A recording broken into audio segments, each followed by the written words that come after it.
corazón. Bienvenido a la Iglesia Bautista.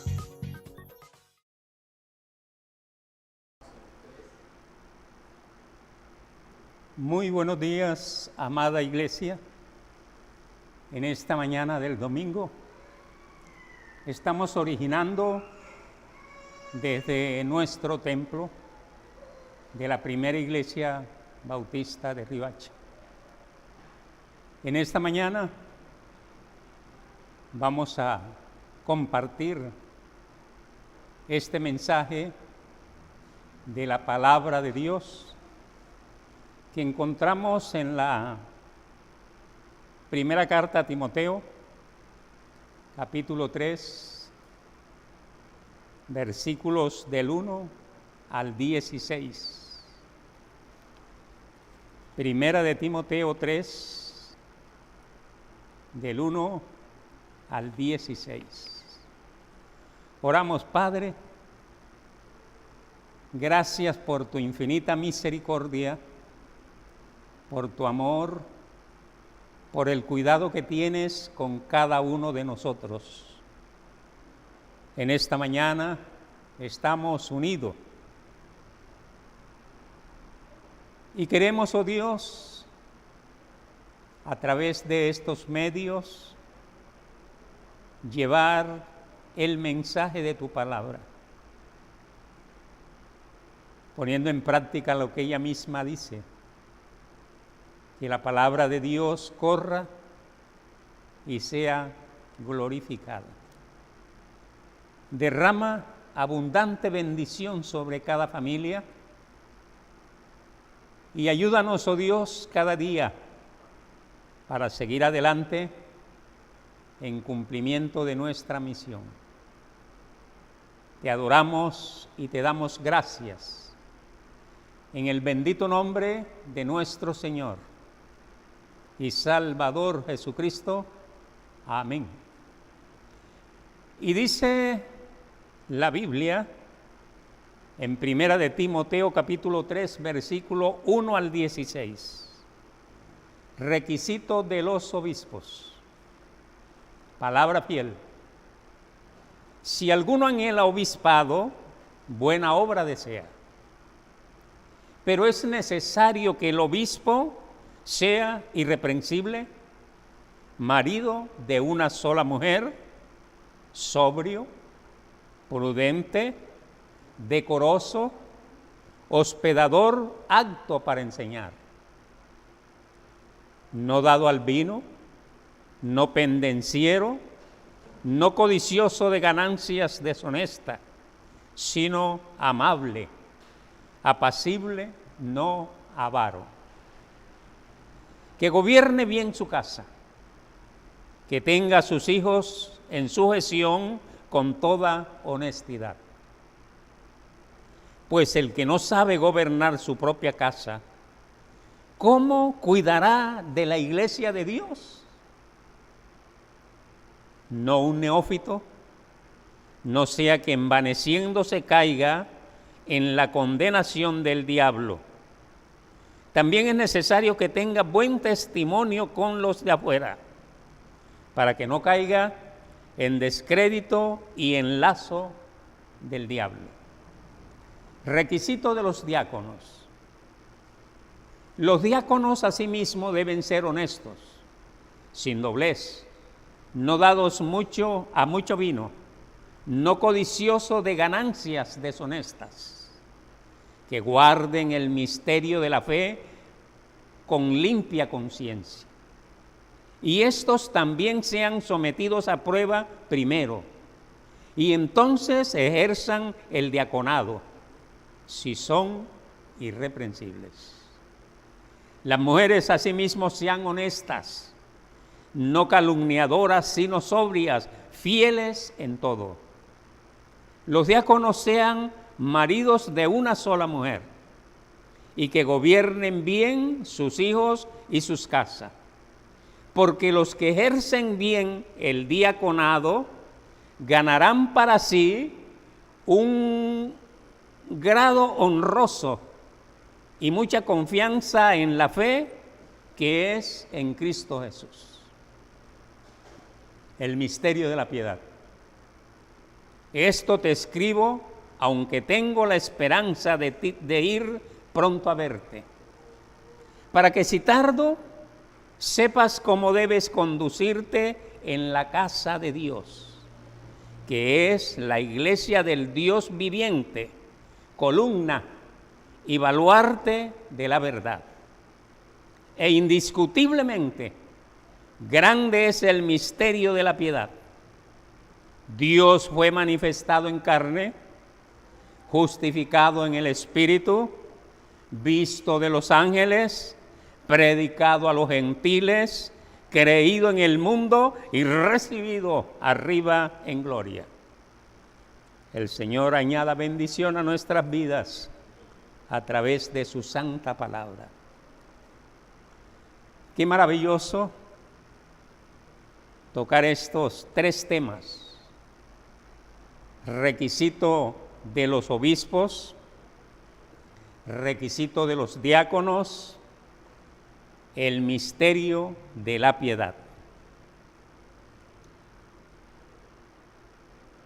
La palabra obispo tiene sus raíces en el griego episcopos, que traducido significa supervisor. En el Nuevo Testamento, este término aparece por primera vez en la exhortación de Pablo a los ancianos de la iglesia en Éfeso, cuando dice: mirad por vosotros y por todo el rebaño en que el Espíritu Santo os ha puesto por obispos. Pregunta: ¿qué significa ser obispo según la Biblia? Obispo, supervisor, es aquella persona que supervigila. Como se usa en el Nuevo Testamento, este término generalmente se refiere a la persona que sirve como supervisor, superintendente o guardián de una iglesia. Una vez, allá en Primera de Pedro 2:25, se lo usa para Cristo como guardián de las almas, diáconos. Del griego diáconos y luego del latín diaconus, que significa servidor. Es considerado un servidor, un clérigo o un ministro eclesiástico cuyas calificaciones y funciones muestran variaciones según las distintas ramas del cristianismo. Registrado en el libro de Hechos, capítulo 6, versículo 1 al 8, cuando leemos elección de los 7 diáconos. En aquellos días, como creciera el número de los discípulos, hubo murmuración de los griegos contra los hebreos de que las viudas de aquellas eran desatendidas en la distribución diaria. Entonces los 12 convocaron a la multitud de los discípulos y dijeron: no es justo que nosotros dejemos la palabra de Dios para servir a las mesas. Buscad pues, hermanos, de entre vosotros a 7 varones de buen testimonio, llenos del Espíritu Santo y de sabiduría, a quienes encarguemos de este trabajo. Y nosotros persistiremos en la oración y en el ministerio de la palabra. Agradó la propuesta a toda la multitud y eligieron a Esteban, varón lleno de fe y del Espíritu Santo, a Felipe, a Prócoro, a Nicanor, a Timón, a Parmenas y a Nicolás, prosélito de Antioquía, a los cuales presentaron ante los apóstoles, quienes orando le impusieron las manos. Y crecía la palabra del Señor, y el número de los discípulos se multiplicaba grandemente en Jerusalén. También muchos de los sacerdotes obedecían a la fe. Qué maravilloso este pasaje en el libro de Hechos. Pero hablemos de los requisitos del obispo. Ahí, como hemos leído, empieza en primera de Timoteo, en ese capítulo 3, con dos palabras muy interesantes cuando dice palabra fiel. Y a continuación, si alguno anhela obispado, buena obra desea. Me llama la atención estas dos palabras iniciales, palabra fiel.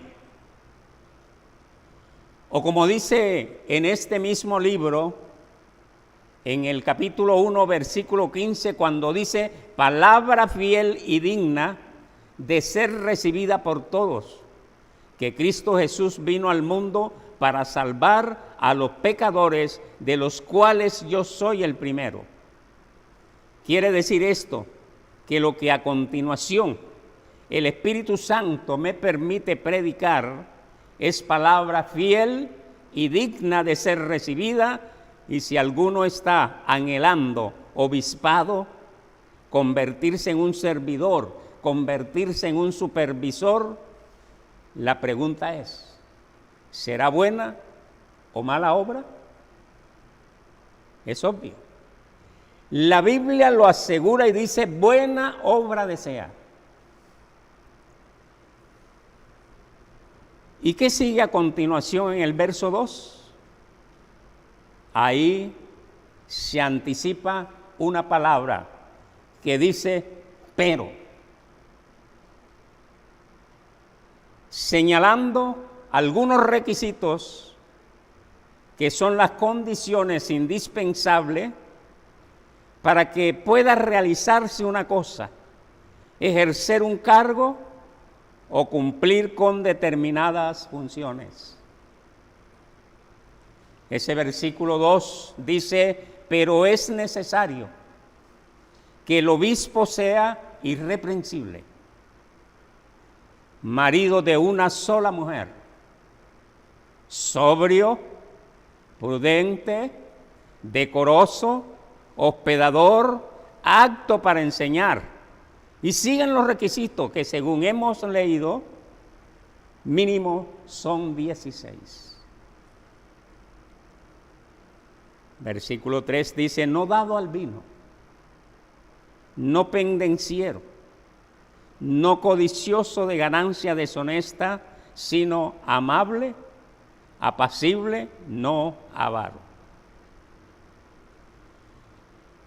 Y luego dice en el versículo 4 que gobierne bien su casa.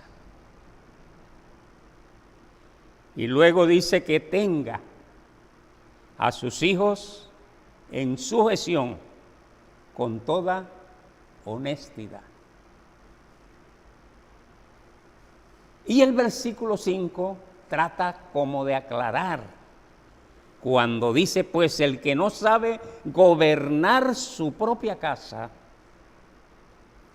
¿cómo cuidará de la iglesia de Dios? Versículo 6, no un neófito. Aquella persona que ha recibido del Señor y está allí enchufado, alineado allí, y se le ve el vivo interés de servir, pero está iniciando. Es necesario que sea bien discipulado, empiece a echar raíces para mantenerse firme. Y la razón de que no sea un neófito, la misma palabra lo dice. No sea que envaneciéndose caiga en la condenación del diablo. Luego dice, también es necesario que tenga buen testimonio de los de afuera.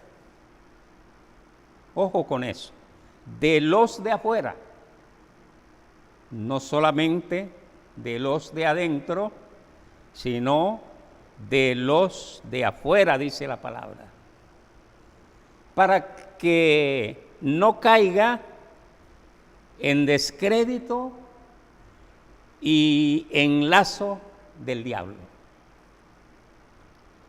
Y luego viene la parte correspondiente a requisito de los ancianos, de los diáconos, perdón. La palabra diácono significa servidor. Mire que esta palabra, tanto en obispo como en diáconos, va siempre enrutada a servir. Y las funciones de los diáconos aparentemente incluían al principio la distribución de limosnas a los pobres y la ayuda en cuestiones prácticas, como leímos en el libro de Hechos, del 2 al 6. Dentro de esos requisitos,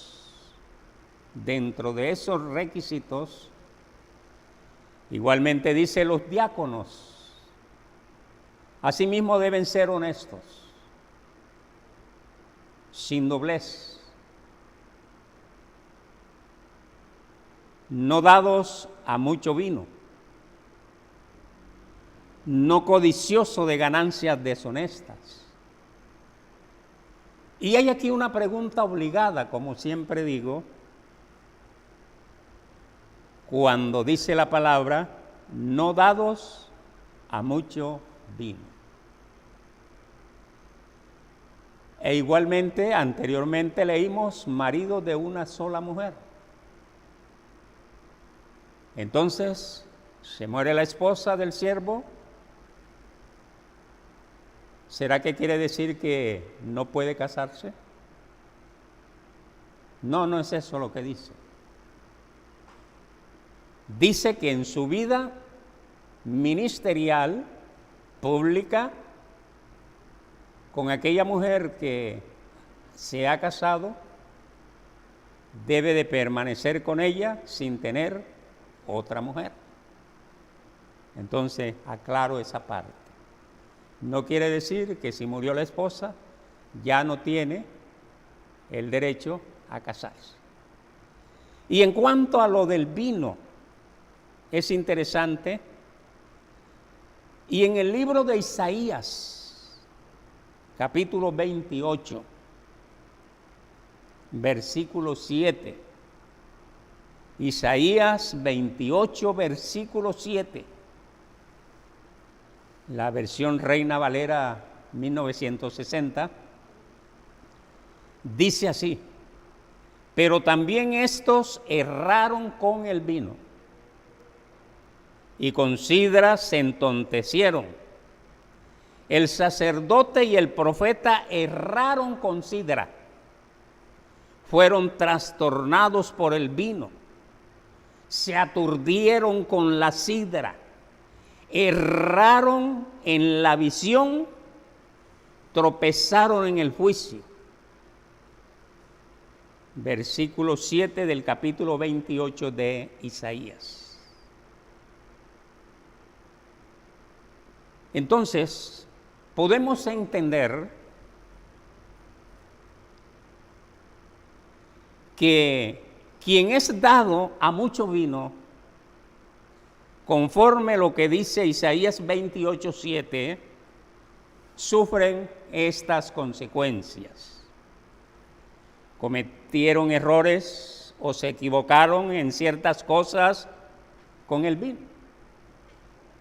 Se entontecieron con sidra. Fueron trastornados, se desordenaron, se desarreglaron, se desbarajustaron por causa del vino, por causa de la sidra. Se aturdieron con la sidra, tropezaron. Y la palabra nos alerta a no ser de tropiezo a nadie. Y también recordamos que en 1 Corintios 10:23 dice: todo me es lícito, mas no todo conviene. Todo me es lícito, mas no todo edifica. Y en esos requisitos de los diáconos, igualmente, dice que guarden el misterio de la fe con limpia conciencia. Versículo 10. Y estos también sean sometidos a prueba primero.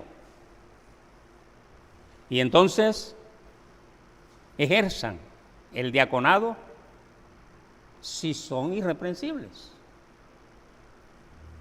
Las mujeres asimismo sean honestas, no calumniadoras, sino sobrias, fieles en todo. Los diáconos sean maridos de una sola mujer y que gobiernen bien sus hijos y sus casas. Porque los que ejerzan bien el diaconado ganan para sí un grado honroso y mucha confianza en la fe que es en Cristo Jesús. El misterio de la piedad. Esta porción bastante polémica, discutida, titulada El misterio de la piedad, partiendo del versículo 14 al versículo 16. El misterio de la piedad. La razón de Pablo para escribirle a Timoteo: esto te escribo aunque tengo la esperanza de ir pronto a verte, para que si tardo, sepas cómo debes conducirte en la casa de Dios, que es la iglesia del Dios viviente, columna y baluarte de la verdad. Esto te escribo, aunque tengo la esperanza de ir pronto a verte. Pablo deseaba decirle estas cosas a Timoteo personalmente, pero sabiendo que tal vez no le sería posible, se aseguró de decírselo en una carta. Este versículo deja claro que la posición de Timoteo era temporal. Él estaba actuando como el representante de Pablo en Éfeso. Y cuando dice sepas cómo debes conducirte en la casa de Dios, el propósito de Pablo al escribirle a Timoteo como líder era darle una información práctica sobre cómo dirigir las cosas en la iglesia de Éfeso. Dice la casa de Dios, la casa de Dios.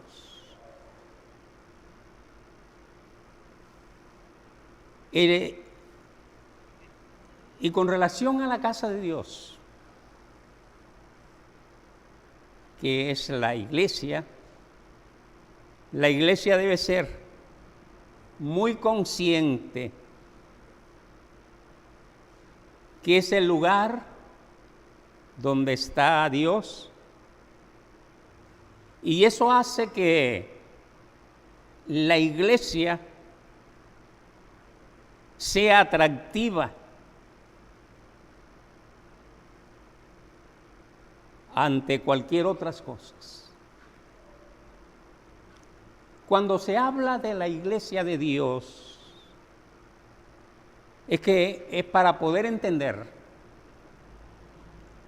que Dios es el arquitecto divino. Él es el constructor. Él vive allí, en su casa. Él provee para ella. Él provee para la iglesia. Y Él es honrado ahí y gobierna ahí, a través de aquellos hombres y mujeres que Dios ha colocado en el ministerio de la iglesia. Cuando habla de la iglesia del Dios viviente, en el lenguaje griego antiguo, iglesia era una palabra no religiosa para un grupo de personas llamadas aparte con un propósito. El Dios viviente ha llamado y ha reunido a su pueblo para su propósito divino. Se habla también de columna y baluarte de la verdad.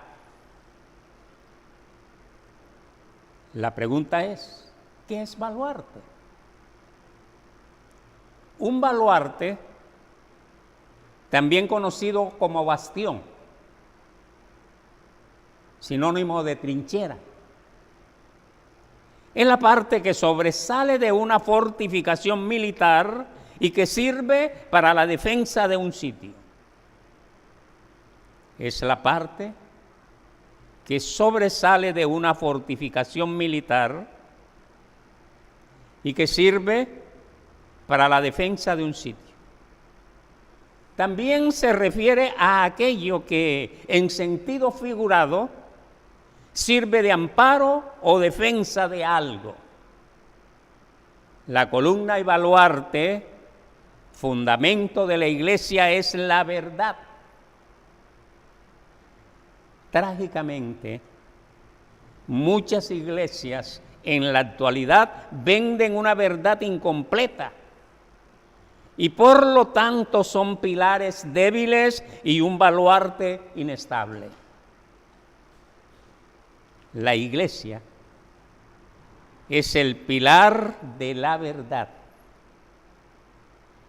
debido que a través de su ministerio se conserva y se transmite la verdad.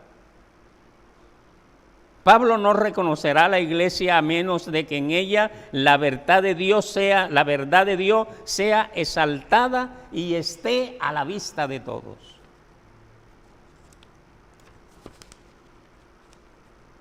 No es que la iglesia es el fundamento para la verdad, sino que la iglesia sostiene la verdad para que el mundo pueda verla.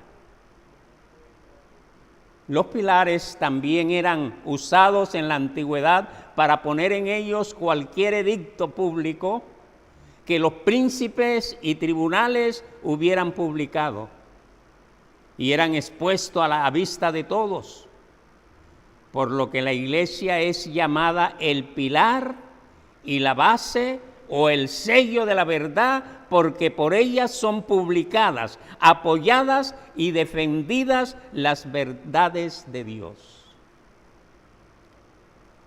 Cuando la iglesia se levanta valientemente y predica la palabra, es el pilar de la verdad.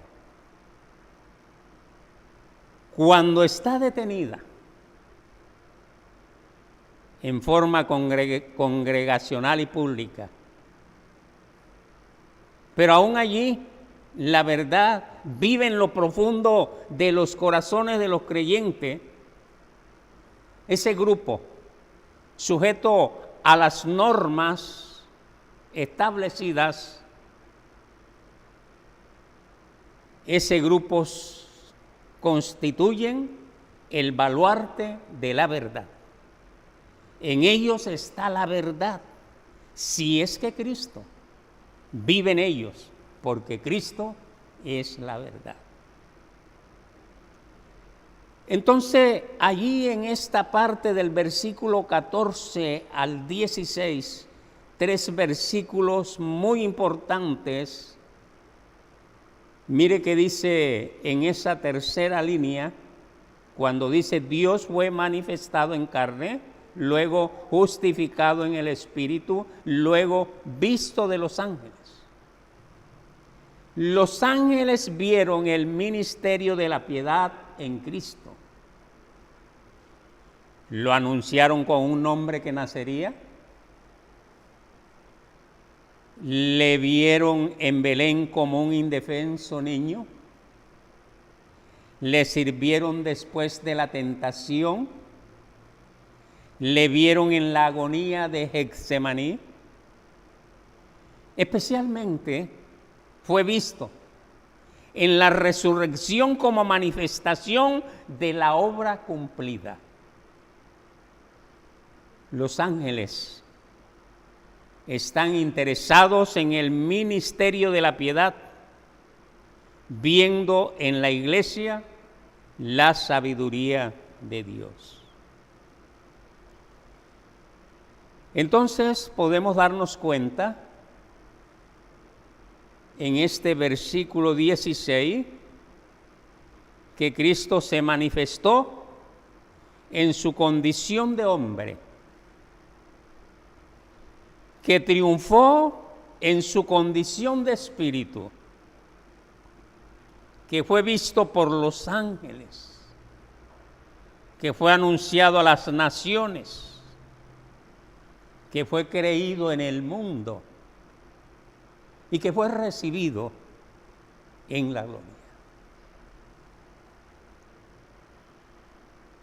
Entonces, en esta parte sexta, recibido en la gloria,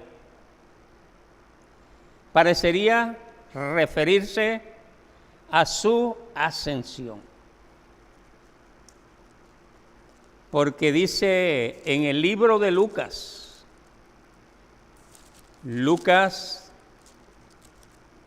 capítulo 24, versículos 50 y 51. Lucas 24, 50, 51. La ascensión. Y los sacó fuera hasta Betania y alzando sus manos los bendijo. Y aconteció que, bendiciéndole, se separó de ellos y fue llevado arriba al cielo.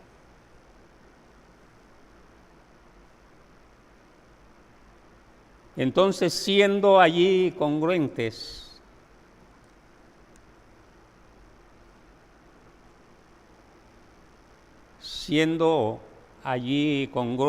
con una explicación cronológica, esta sería una referencia escatológica a la segunda venida de Cristo y a su final aparición en poder y gran gloria. Ahora bien, no obstante, lo interesante de esta explicación cronológica comenta una mejor sugerencia.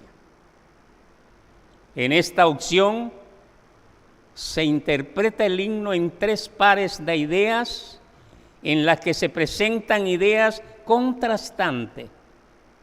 Primero entre carne y espíritu, luego entre los ángeles y las naciones, y al final entre el mundo y la gloria. Nosotros damos gracias al Dios creador de los cielos y de la tierra,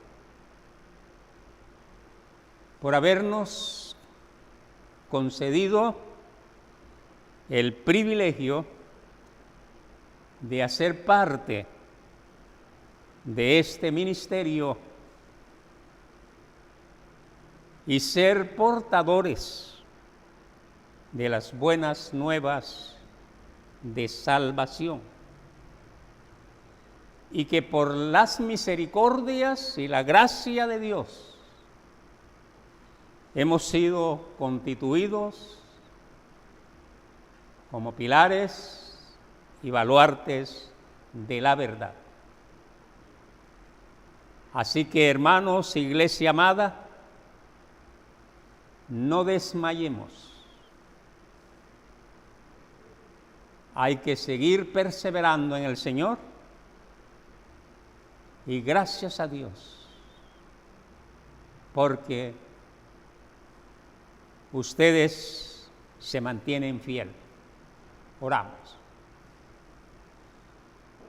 Dios Todopoderoso, estamos muy agradecidos por tu presencia en medio nuestro. Muy agradecidos porque tú sigues cuidando de cada uno de nosotros, porque estamos a tu abrigo, ante la sombra del Dios omnipotente. Y porque hay una promesa para nosotros cuando dice tu palabra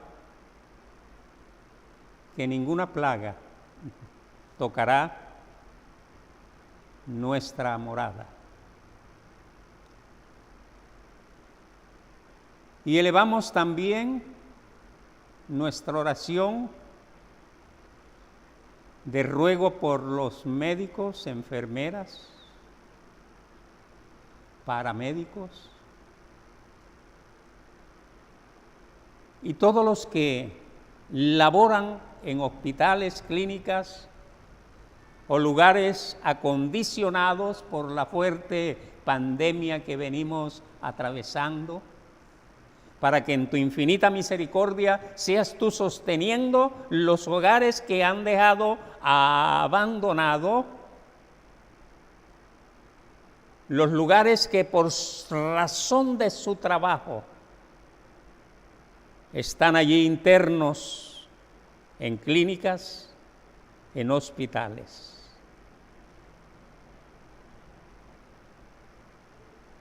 Y en ese momento, cuando madre, padres y toda la familia, esposa, hijos, han quedado allí, estamos seguros que tú les cuidas y les proteges, y que en la mente y en el corazón de cada uno de ellos hay la firme convicción de que si no están en estos momentos con ellos, están en el cumplimiento de su labor.